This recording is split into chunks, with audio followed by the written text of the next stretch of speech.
Hey, what's up, guys? Dustin Williams here with Dustin Williams Performance and Precision Fitness. And I want to talk to you about a topic that I get asked about quite often, and that is sleep. I have a lot of my clients that come in that have struggles falling asleep, potentially also staying asleep. And this is a huge problem. Sleep is extremely important for your overall health and for your energy levels and for fat loss and, multiple different things in that spectrum of health. And we want to make sure that we are getting the sleep and getting some quality sleep while we're at it. I'm a huge fan of focusing on getting the results that we need through natural supplementation, changing our nutrition, our diet, exercise, things along these lines, and doing the best to avoid any pharmaceutical stuff unless it is truly in need. And when it comes to sleep, it's definitely a big struggle for a lot of people. And the pharmaceutical sales in this stuff with different types of drugs out there, like Ambien being one of the better known ones, is becoming extremely popular and definitely not really the route that you want to go. Without getting too much into it, Ambien, it really puts you more in like a zombie type sleep. It's not really true quality REM sleep that we need.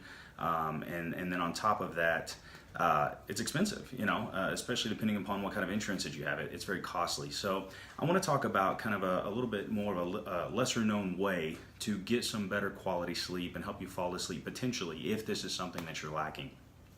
And that is magnesium. All right, magnesium is a very important mineral, and a deficiency in magnesium can definitely affect your ability to fall asleep. It can also affect your ability to stay asleep, and it's probably one of the most researched ones concerning sleep deprivation or quality of sleep, like whenever you have a deficiency in this.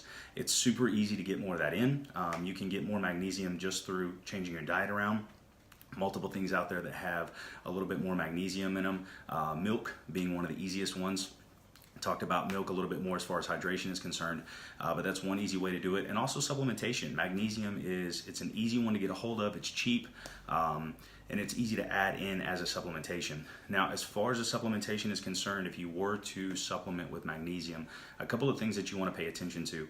Anytime that you use any supplements, the less amount of fillers, additive excipients, anything along those lines that you can avoid, the better.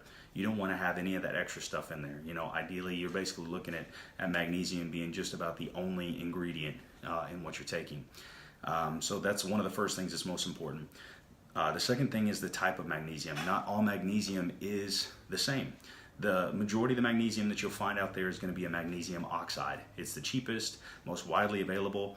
The downside to magnesium oxide is it doesn't absorb very well, and it can also cause some stomach discomfort. So I would try to avoid magnesium oxide.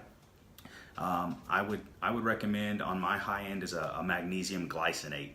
So magnesium glycinate, definitely the one that I would recommend. Avoid the magnesium oxide. You can pick up any of this stuff online. You can just get online and Google it, type in magnesium glycinate, look for that specifically. Typically the dosing can range. It depends on the person, on how well you absorb it, how much of it you need. Typically I have people start off somewhere around 200 to 250 milligrams, potentially working their way up to 350, maybe even 400 milligrams, again depending upon how much you're getting from your diet. But typically this is one of the easiest things to access to really help your sleep.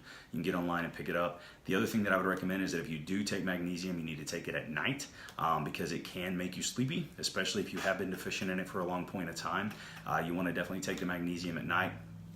And make sure that if you are taking any other supplements, I would try to avoid taking it with any calcium or any zinc, because those three things specifically can compete for absorption, which you want to make sure that you're absorbing as much of this as possible. So the magnesium glycinate is definitely what I would recommend. Try adding in anywhere from 200 to 350 milligrams a day, taking it at night, and see if this helps with sleep quality. And let me know, shoot me an email or message me on here or anything like that, and kind of let me know how it's working out for you, and if you can tell the difference in your sleep, and if you have any questions as well. So hopefully this helps you guys out. I'll talk